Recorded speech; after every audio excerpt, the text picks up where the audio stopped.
Хәерле кичләр теләп, Сабан укуннары телевидениесе бүген 22 сентябрь көненә үз чыгарылышын тәкъдим итә. Исәнмесез, эфирда атна информацион программасы. Сезгә җиткереләчәк темалар. Районыбызның Сүлә авылы халкы мәчетле булды. Урманчылар һөнәри бәйрәмнәрен билгеләде. Гафел гаилә компаниясе бакчачыларны бәйрәмгә дәште. Сәламәт рух ул хәрәкәт. Милләтләр кроссы 2017 ярышы сабалыларны берләштерде. Иңелек рәсми хәбәрләрдән башларбыз. Чәршәмбе көнне Саба муниципаль районы башлыгы Рәис Миннеханов оешма, учреждение, предприятие җитәкчеләре белән киңәшмә үткәрде. Анда сүз алдагы көннәрдә үтәчәк бәйрәмнәр, конкурслар һәм ярминкәләр турында барды. Җитәкчеләр алдында Саба муниципаль районы башкарма комитеты җитәкчесенең социаль мәсьәләләр буенча урынбасары Таһир Шәрәфиев чыгыш ясап, тәҗил мәсьәләләргә тукталды һәм һәр чараны үз югарылыгында үткәрергә тиешбез дигән бурыч куйды. Район ветераннар советы һәм инвалидлар идарәсе бу атнада район җитәкчелеге каршында хисап тотты. Саба муниципаль районы бинасының утырышлар залында район ветераннары һәм инвалидлары оешмаларының берләштерелгән киңәшмәсе булып узды. Әлеге киңәшмәдә авыл җирлекләре башлыклары, медицина, мәдәният, мәгариф оешмасы җитәкчеләре, район активы һәм журналистлар катнашты. Иң элек районның инвалидлар оешмасы рәисе Рәшит Кабиров доклад белән чыкты. Соңгы 2 елда оешма башкарган эшләргә тукталды ул. Шулай ук район ветераннар советы рәисе Расих Сабировның доклады да кызыклы фактлар белән сугарылган иде. Һәр ике оешманың эшенә уңай бәя бирелде. Рәшит Кабиров сәламәтлеге какшау һәм яшәү урынын алыштыру сәбәпле әлеге вазифалардан азат итүне сорап гариза язган, аның гаризасы канәгатьләндерелде. Районның инвалидлар оешмасы рәисе итеп Мәхсүм Галиуллин сайланды. Районның ветераннар советы рәисе вазифаларын алга табада Расих Сабиров алып барачак. Киңәшмәдә катнашучылар Казанда узачак Республика ветераннар оешмасы конференциясына делегатлар сайладылар. Анда безнең районнан 4 делегат. Саба муниципаль районы башлыгы Рәис Миннеханов, районыбызның ветераннар советы рәисе Расих Сабиров, Әнвәр Гафиятуллин һәм Минҗихан Галиевалар катнашачак.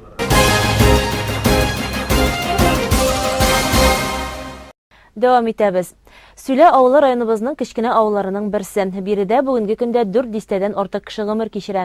Шушы көннәрдә авылда олы вакыйга булды. Сүләдә иман йорты мәчет ачылды. Сүлә авылы аны халык телендә Өчиле дип тә йөртәләр. Табигатьнең иң матур җиренә сыенып урнашкан. Аның бер ягында елга, аның ярына меңяшәр наратлар тезелеп утырган. Авылның икенче ягы исә басу. Ул урманга барып тоташа. Авылга килеп керүгә биредәге йортларның төзеклегенә, юлларның асфальтлы булуына күңел сөенә. Яшәү өчен ис китмәле җир. Авылда бүгенгесе көндә 30 хуҗалык исәпләнә, 45ләп кеше яши. Үз авылларына җан өреп, читтән бәхет эзләп йөрмәүче бу кешеләргә мәдхия җырлыйсы килә. Авылда мәчет ачыла дигән хәбәр бар халыкны аякка бастырган. Шушы авылда туып үскән, бала чагын үткәргәннәр дә авылга кайткан. Казаннан килдем. Шушыны күрергә, Алланың рәхмәте яусын буларны оештырган кешеләргә. Тазалык, тынычлык белән һәр кайсыбызга шатлыклы көннәр белән торган насыйп булсын. Арвахларыбызның рухлары шат булсын, исәннәргә тынычлык бирсен. Миннебикә би шушы авыл кызы. 18 яшендә үк авылдан китеп барган. Аңа бүгенге көндә 88 яшь. Хәзер ул Казан каласында яши. Авылны һаман да сагына. Сагына. Минем авылым шикелле. Һәркем мактый үз авылын. Матур аның таулары, матур аның җиләкле җимешле таулары. Без яшелчә эшләдек. Бик бай яшәдек. Бик рәхәт яшәдек без. Сез мәчет төзелешенә буш кул белән килмәгәнсез, бүләк белән килгәнсез. Аллаһка шөкер. Аллаһка шөкер. Хәер дигәнне дә бирәм. Садака да бирәм, менә бүләк тә бирәм. Алланың биргәннә шөкер. Сүлә авылы мәчетен Рамил Шакиров бары тик үз көченә ышанып төзетә. Һәм бер кайдан да өстәмә акчалар җыелмый. Күптән уйлап йөридем инде. Менә безнең менә шук минем белән бергә күрше авылга кызлар янына йөргән Гомәрнең малае шул нәрсәгә кирип китте инде. Шул юлга, шуннан соң уйлап та инде. Авылдашлар да әйттеләр. Шулай эшлик дип инде. Аннан соң бардым Рәис Нургалиевич мәйтәм шундый безнең элеккеге мәчет, клуб, иске клуб тик тора. Әйдәп шуны сүтеп, шуны урынына салып дигән ул безнең поддержал инде. И шуннан эш башланып китте. Менә буквально 1 ел җитештереп чыктык. И безгә булышты төзедәне Шаллы фирмасы, Җылы йорт дигән. Менә шулар белән бергә авылдашларның булышлыгы белән шайтты, менә салып чыктык инде. Проектын каян алдыгыз? Бик кызыклы проект. Проектты моның килеп чыкты Камытамагы ягыннан. Аның анда уже шушындай мәчет бар, но аның куполы 4 почмаклы килеп чыктыларның. Вот, шуңа күрә мин куполны үзгәрттем дә. Менә шушы нәйберне Асфанавидан аның проектын алып, Собада булсын әле минем проект дип, алып кайтып шул проект белән эшләдек. Авылдашларына да иң изге теләкләрен җиткерә ул. Авылдашларга самый главный тынычлык булсын. Гаиләләр һәрберсенең булсын түгәрәк. Хәүф-хәтәр күрмәсеннәр. Бергә матур итеп, тигез гомер итәргә Алла Тәгалә биргән. Шуны әйтәсем килә. Еллар узар. Авыл үзенең икенче яшьлегендә кичерер. Әнә бит, мәчет ачу тантанасына килгән күпме кеше моны дәлилли сыман. Җыелган халык алдында Җәлил хәзрәт Фазлыев чыгыш ясап, Сүләдә яшәүчеләргә дин юлында уңышлар теләде. Саба муниципаль районы башкарма комитеты җитәкчесе урынбасары Тахир Шәрәфиев авыл халкына сәламәтлек теләп, алга таба Аллаһ йортының ишекләре ачык торсын, өлкәннәр дә, балалар да намазларга йөрсеннәр иде дигән теләген җиткерде. Сүлә мәчетле булды. Мәчет халыкка игелекле хезмәт итсен иде. Урман җир кешесенең иң зур яшел байлыгы. Саба районы урман хуҗалыгы да бүгенге көндә районның төп керем чыганакларының берсен тәшкил итә. Узган атнада урманчылык өлкәсендә хезмәт куючылар үзләренең һөнәри бәйрәмнәрен билгеләде.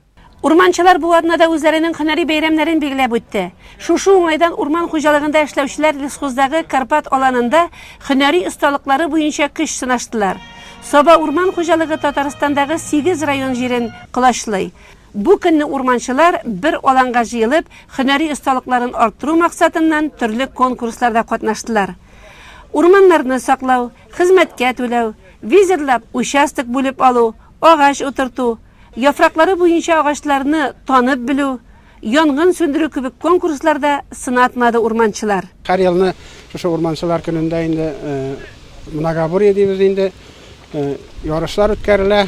Шул ярышларда biz катнашабыз инде, үзебезнең профессиональ белемнәребезне шушында практикада кулланып карыйбыз. Менә әле генә янгын сөндерү полосасыннан килдек инде бу. Шулай учениелар гына булып калсын инде, янгыннар сөндерәсе булмасын. Урманнарыбыз, йорт җирләребез исән сау булсын. Бу полосаларда йөгереп үзебезнең белемнәребезне ныгытабыз. Елдан ел ярышның төрләре үзгәрә бара. Хәзерге вакытта техникалар кулланыла бит, яңа техникалар кертелә. Элек менә дружба бензопилалар белән генә кисәйек инде, хәзер харвестер, фарваторлар белән киселәрдә ярышалар, манипуляторлар белән. Шундый ел сайын үзгәрә бара, яңара бара. Программалар ел сайын үзенчәлеклерәк төзелә, күңеллерәк. Һәм профессиональ белемне арттыруга бик ярдәм итә инде. Барлык урманчыларны чын күңелдән урманчылар көне белән барсына да озын гомер, нык сәламәтлек, шатлык, бәхет, семья тынычлыгы. Поддоннар ясау һәм аларны сату эше дә гөрләп бара. Конкурста бу эштә дә сынатмадылар. Поддоннарыгызны алалармы? Алалар. Кайларга китәләр поддоннар? Казанга. Казанга таш. Браклар кайтмыймы кире? Юк, кайтканы юк. Аллаһка шөкер. Һөнәри осталыкларын камилләштерүгә багышланган конкурста урманчыларыбыз үзләрен елдан-ел чарлый бара. Хөкемдарлар да гадел эш итә. Бәйрәмгә ветераннарны да чакырганнар. Беренчедән бәйрәм белән котлыйм. Барысында урманда эшләгән кеше иң бәхетле кеше инде ул. Минем әти тоже урманчы гомер буе әйтергә, урманда кеше ул гомер буе санаторийда дип. Кеше түләп бара санаторийга. Урманда без бушка санаторийда яшибез дип әйтергә. Шуңа күрә теләгем әйтәм, алда көннәрендә дә хезмәтләре авыр. Ну хәер инде күреп торасыз, яңа техникалар, бушкалар дигәндәй үзгәрде бөтенләй. Җир белән күк шикелле. Әле Оснарович менә монда бәйрәмгә чакырды бүген, рәхмәт аңа. Бер көнне Ленинскийга бардык. Анда станокчылар ярышты. Аннары инде Оснарович бер йөреп кайталар ди, карап чыкларын ди. Эш кушкан булды инде. Мен дә сөйнә барып Карсада, саба башта йөреп кайттым. Менә станоклар куялар. Һәр цехка менә инде икенче бөтенләй технология үзгәрә. Менә что искусда, что цехларда заливать иткәннәр бөтен площадкаларын, каралар куйганнар һәрбисенә, кул көче почти юк. Менә ялт итеп эшләп яталар. Шуңа бик сөйнәп кайттым менә. Бар дөнья туктамый икән без китеп кенә. Ничә ел урманчылыкта эшләгән идегез? 15 яшьтән. Хәммәгә 70. Санап карагыз. Сез әле хәзер дә сафта? Аллага шөкер, әле бүген менә волейболнарга торабыз. Картлар, яшьләр белән. Җиңәргә дә можем, наверное. Нам вәли штайды. Урманчыларны күп уяласыз. Урманчыларны, бөтен урманчыларны үзебезнекен, Сабалис кызмакан, Татарстанныкан, анда дусларым бик күп. Вильнюс Хәҗиповлар, Назиров Алмазаминчлар, бергә эшләгән җегетләр барса да, Абдуллин Зөфәр, барсын да урман көне белән тәбрик итәм. Исән сау булсыннар, җырышырга язсын, алар белән очрашу үзе бер бәйрәм. Ул көнне урманчылар аланында спорт ярышлары да булды. Үткәннәрне сөйләшергә дә җай таптылар. Командалар арасында беренче урынга Шәмәрдән, икенче урынга Курса, өченче урынга Мишабаш урман участоклары чыкты. Инде һәрбер елның сентябрь айының 3-нче атнасы урманчылар көне билгеләнеп үтәлә бит. Менә без дә шушы тарафтан бүген инде монда үзебезнең яраткан Карпат дип йөртә торган аланыбызга җыйналдык. Бүген инде монда безнең 200-дән артык чиста урман үстерүче урманчылар дип йөртәбез. Инде без аны кеше иреккәчә әйтсәк инде лесниклар дип йөртәбез. Монда инде без теге бүтән елларны үткәрә торган Сабан туй тибендәрәк хәзер инде укырга дип әйткән бит әле. Шуның шикелле без инде монда теория белән практиканы бергә берләштерәбез. Монда ул бит инде яңа лесной кодекслар чыгып тора, яңа законнар чыгып тора. Шуңа күрә яңа законнарны белмичә, эшне бит инде алып барып булмый. Шул тарафтан җыйналдык. Дөрестән дә инде менә безнең Саба урман хуҗалыгының урманчылары, аның даннары инде җиракка таралган. Biz indi һичшиксез һәр вакытта да үзебезнең укытучыбыз, остазыбыз Татарстанның һәм Россиянең атказан урманчысы Нургали Миннехановичны искә алып, аның алымнарын, аның кешеләр белән эшләүләрен, шулай итеп традицияларын дәвам итеп, матур итеп кенә эшлибез. Инде ирешелгән уңышларга килгәндә, агымдагы елда барлыгы урман фондында 120 гектар җирдә яшь агачлар утыртылып үстерелде. Шулай ук урманнарны кырткычлардан, янгыннардан, урлаучылардан сактау буенча да шактый гына зур эшләр эшләнде. Инде производство ягына килгәндә, бүген көнгә барлыгы 120 мең километр агач кисеп чыгарылып, 300 миллион сумлык товар җитештереп сатылды. Инде аның шунысы куанычлы эшчеләребезгә, урманчыларыбызга хезмәт хакларын вакытында түләп баруга ирешелеп, хөкүмәт тарафыннан җитештерелгән үзара салымнарны да вакытында түләп барабыз.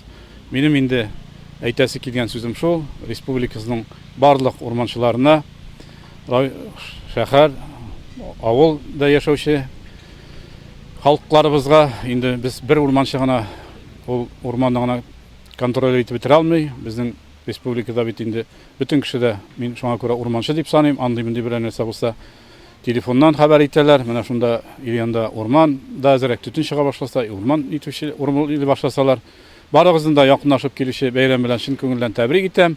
Саулык, сәламәтлек, һәр вакытта күңелләребез күтәренке, йөзләребез көләч, бәйрәмнәребез күңелле, матур үтсен бәйрәм белән. Байлар сабасында үз эшен башлап җибәргән Гафел бакча үзәге бакча эшен һәм гүзәллек яратучылар өчен чын мәгънәсендә байлыкка тиң. Үткән ялларда район халкы һәм бакчачылар өчен үзәк көзге бәйрәм оештырды. Район үзәгендә эшләп килүче Гафел гаилә бакча үзәгендә үзенең чын мәгънәсендә дендрарий бакчасында кебек хис итәсең. Мондагы агачлар һәм чәчәкләр арасында моңа кадәр без күрмәгәннәре дә очрый. Кешеләр үз бакчаларын матурлау өчен Гафелдән күп төрле үсентеләр алалар, җиләк-җимеш агачларын үстереп, тәм-томга кинәнәләр. Шушы көннәрдә гаилә бакча үзәгендә җәйге сезонны ябу, көзге бакча эшләренә керешү алдыннан бер күрешеп сөйләшү максатыннан бәйрәм очрашу булып узды. Көзге сезоныбызга да килеп җиттек. Инде хәзер бу көзге сезонны без күбрәк шушы алма агачлар, җиләк-җимеш агачлары сату белән башлап җибәрдек. Но быел безнең өчен бик шундый безнең өчен бер күтәренкелек һәм кайф күтәренкелеге булып китү инде ул. Безнең шушы үзәк бакча үзәге ачылу, бу бакча үзәгендә кешеләрнең килүе, кызыксынуы барыбер да индидер файдалык халык өчен бирү ясау bizni bik дулкынландырды, бик кайф яхшы, Аллага шөкер. Күп кенә эшләр эшләнде дип уйлыйм бу ел. Инде бу агачлар утырту буенча да, тагын үзебезнең эшләр буенча да барыбер шушы Сабада йөргәндә инде күренә кеше бакчалары, теге мотор ландшафтлар барлыкка килә, аларны күреп тагын бик шатланам. Һәм тагын да күбәер дип көтеп калам инде. Бу чара зур бәйрәм рухын алды. Килгән кешеләр җиләк-җимеш агачларын сайладылар, күп еллык чәчәкләрне барладылар. Алай гына да түгел, мастер-классларны карап уздылар. Бәйрәмне оештыручылар бала-чага күңелендә күргәннәр. Аларга уен майданчыклары ясалган, өлкәннәр рәхәтләнеп концертта карады. Соңгы вакытта Байлар сабасындагы паркларда затлы агачларның барлыкка килүе, үзәк урамнарга туя һәм башка төрле матур үсентеләр утыртылуын күреп күңелебез сөенә. Күзнең явын алырлык матурлыкны тудырырга әзер торучылар булганда, сабабыз әле тагын да матурланыр. Бу агач саты ул күбрәк интернет юнәлеше белән китеп барды. Һәм безнең күбрәк интернет аша кеше заказ ясап бездән ала. Но шушында бары Сабада дагын ниндидер бәйрәм ясыйсы килә. Гел теге сату әйбәт агачларны, агачны алалар, Аллага шөкер, җитми дә шә. Теге кеше тагын биттеме дип килә ул. Шуның өчен без инде барыбер да ел ахырында халыкка инде бер матур кайф аша торган бер бәйрәм ясыйсы килә. Ел сайын шулай тырышсак, бик дөньябыз тыныч булсын инде, шулай ясаса бик күңелле булыр иде. Менә шулай балаларга батутлар, андарысын хәзер тагын конкурслар була. Җырлар җырлау. Барыбер да бүген алмагачларны ничек утырту турында тәртибен өйрәтәм. Һәм ничек бакча ясау. Андарысын безнең бүген лотерея уйнаттылар. Целый ландшафтный композиция бүләк итәбез гран-при. Шушы шаралар белән, шушы мероприятиялар белән без инде һаман да үзебезнең максатыбыз халыкта, кешеләрдә бакчачылыкка мәхәббәт уяту. Сәламәт тормыш алып бару девизын алга куеп яшәүчеләр үзләрен милләтләр кроссы ярышында сынады. Спорт чарасы Байлар сабасының Аргама картодромында үтте. Ярышлар башланыр алдыннан Аргама картодромы шаулап гөрләп тора иде. Балалар бакчасына йөрүчеләрне әти-әниләре дә озата килгән. Мәктәп укучылары, өлкәннәр сабыр гына йөгерешкә кузгалыр вакытларын көтә һәм бер-берсе белән аралаша. Оештыручыларның эшләре аеруча тыгыз. Йөгерешкә кузгалганчы һәрбер катнашучыны да теркәргә кирәк. 2017-нең кросс нация ярышына бүген бик күп халык килгән. Мәктәпләрдән, садиклардан мондый йөгерешчеләрдән бик күп табигать шартлары шундый матур бүген, матур гына үткәреп җибәргә язсын. Балалар хәзер спортны яратып үсәләр. Күп кенә спорт төрләре белән кичкенәдән шөгыльләнәләр. Йөгерү исә сәламәт яшәү рәвешенең дә нигезен тәшкил итә. Мин спортны яратам, мин кичкенә гел картодромга йөгерергә киләм. Мин бу ярышта 1-нче класста, 2-нче класста катнашкан. Мин спортны бик яратам. Йөгерү спортында катнашам, биим. Балада спортка, сәламәт яшәү рәвешенә мөнәсәбәт өлкәннәр йогынтысында формалаша. Әти-әниләр тәрбиячеләрне бигрәк тә балалар йөгереше дулкынландырды. Без бу ярышка бик уңай карыйбыз. Һәм ул булырга тиештер дип уйлыйм. Аны бик өметләнеп көтеп алабыз без ел сайын, безнең гаилә бигрәк тә. Biz инде киштән әзерләнә башлыйбыз бу ярышка. Улым минем теге елны да 3нче урын алды шушы йөгерештә. Бу елда инде ул 3нче урын белән генә риза булып калырга теләми. 1нче урын алырмын дип өметләнеп килде. Һәм садик балаларына килгәндә алар аны бик түземсезлек белән көтеп алалар. Ярышларның ачылышында катнашучыларны Саба районы башлыгы Рәис Миннаханов сәламләде. Иң элек 200 метрлы дистанцияны балалар бакчасына йөрүчеләр бик тиз генә йөгереп үттеләр һәм һәр кайсы оештыручылардан истәлекле бүләкләр алды. Мәктәп укучылары арасында барган кросс ярышы бик киренке булды. Инсаф һәм Илзат Хуҗиннарның сөенеше бигрәк тә зур. Алар икесе дә җиңүчеләр арасында. Инсаф әле балалар бакчасына йөрсә, Илзат сәләтле балалар мәктәбендә укый һәм төрле юнәлештәге түгәрәкләрдә шөгыльләнергә дә җитешә. Бик каты йөгердем. Ну анда мине тему почти что узап китте. Ну узылмады. Мин беренче килдем диген. Мин беренче килдем. Безнең семьяда әтидә, әнидә, энем дә йөгерә. Шәй көне гел стадион Олимпта тренироваться иттем. Һәм бер шунда йөгердек. Milletler Krossi 2017'de İlzat bilen İnsaf'ның әниләре Гөлшәшә Хужина ise җитәкче хатын-кызлар арасында беренче булып килде. Өлкән йөгерешчеләр Вафи Ибатуллин һәм Әмин Миннагулов кызыксындыру бүләкләренә ия булдылар. Җиңүчеләрне Саба районы башкарма комитеты җитәкчесе Равил Гасимов тәбрикләде. Бүгенгә менә шулар, алда реклама көтә сезнән. Бүгенге тапшыруны әзерләүчеләр сезнең белән саубуллашабыз. Кичке һәм алда көтелгән ялларыгыз тыныч үтсен. Исән сау булыгыз, үз-үзегезне саклагыз.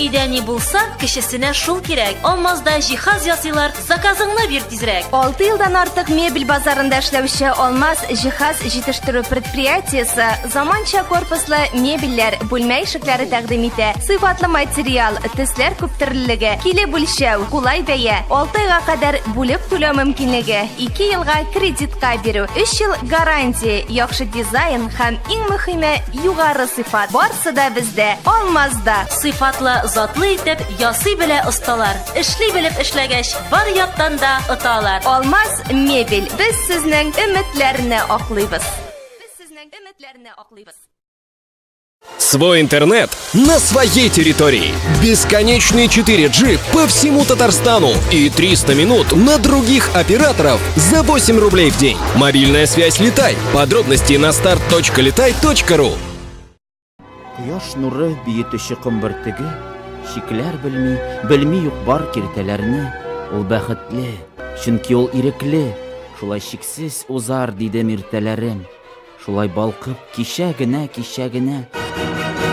Бүген менә кум йотучы мискин нукта. Ул бәхәсез, тормышыңны аңа бирмә. Мин булдыра алмадым, ә син тукта.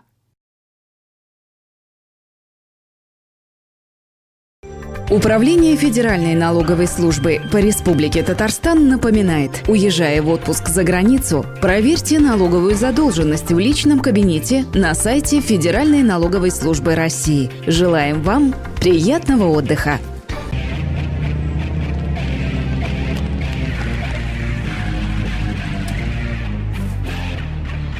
Ну, что у нас тут сегодня?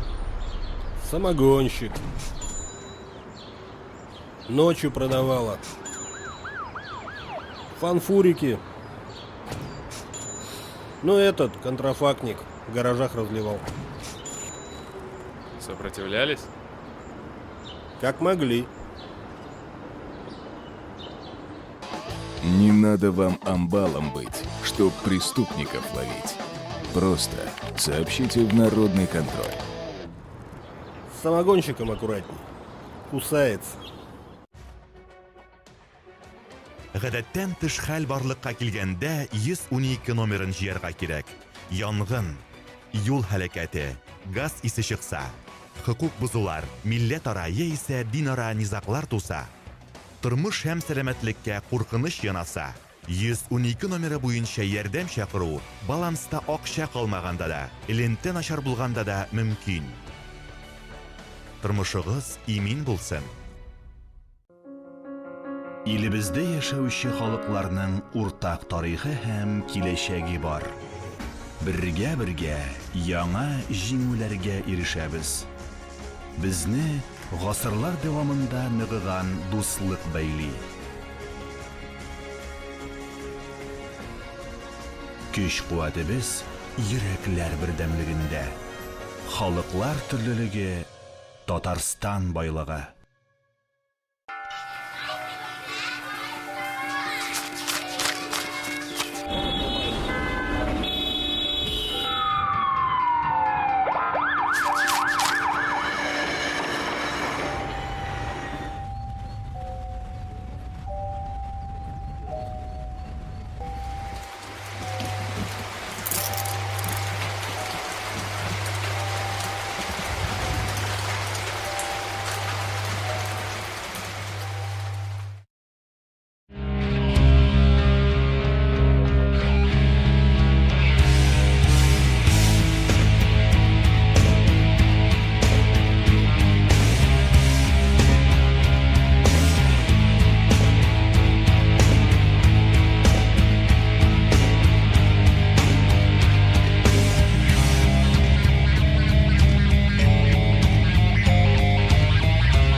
Свой интернет на своей территории. Бесконечный 4G по всему Татарстану и 300 минут на других операторов за 8 рублей в день. Мобильная связь «Летай». Подробности на start.leтай.ru.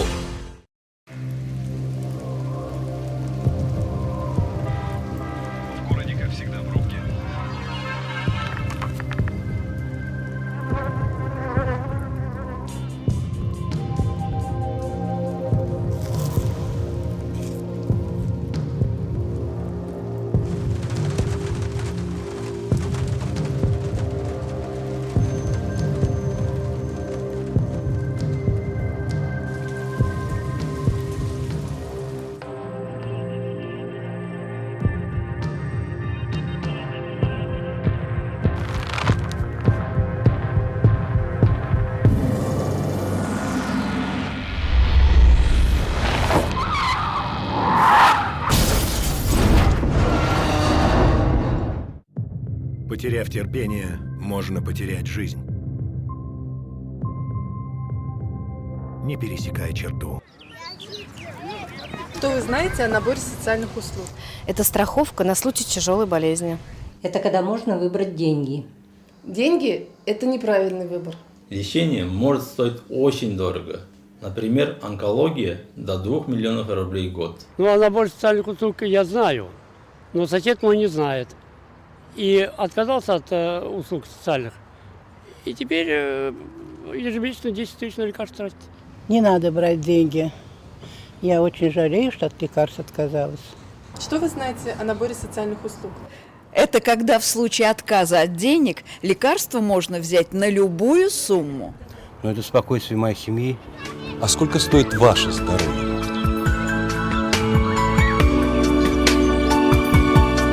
Мы победили, потому что мы были вместе. Люди разных национальностей и вероисповеданий одной большой Родины. Они так же, как наши отцы и деды, плечом к плечу стоят на защите нашей Родины от насилия. Победили фашизм, победим и терроризм.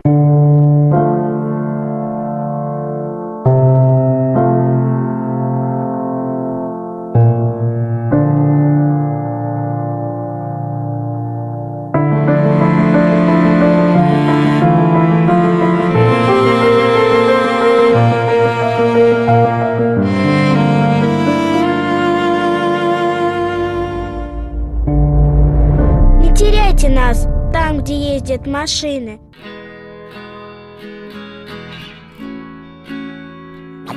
Ходить устал? Иди на портал. Экономьте свое время. Пользуйтесь порталом госуслуг Татарстана. На сайте работает 240 быстрых и удобных сервисов. Вводите показания счетчиков и оплачивайте услуги ЖКХ. Подавайте заявление на постановку ребенка в детский сад и отслеживайте статус заявки. Оплачивайте услуги детского сада. Проверяйте оценки ребенка в электронном дневнике и пополняйте карту школьного питания. Записывайтесь на прием к врачу, оплачивайте налоги и штрафы за нарушение правил дорожного движения. Сотни тысяч людей ежемесячно получают электронные услуги и экономят время с порталом госуслуг Татарстана. Присоединяйтесь к нам. Когда купил автомобиль, получаю номера, и жизнь прекрасна и светла. И даже если вдруг квитанции оплачивать, пора спокойные нервы и голова. Сменю водительское удостоверение, если надо заменить. А то к экрану нужно прикосновение, и можно меньше заплатить. Всегда в настроении, возьму и наберу. Транспорт и вождение на госуслуги.ру.